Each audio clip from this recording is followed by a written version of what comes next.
Below I list both the pros and cons of Java. The pros.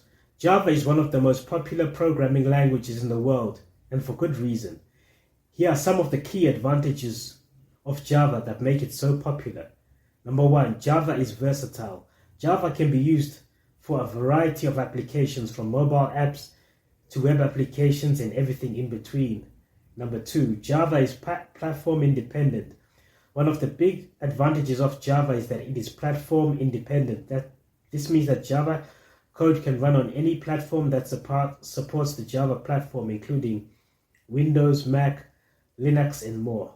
Number three, Java is easy to learn. Java is a relatively easy language to learn, especially if you have experience with other programming languages. There is a large number of resources available to help you learn Java. Number four, Java is well supported. There is a large community of Java developers and a wealth of resources available to help you when you need it.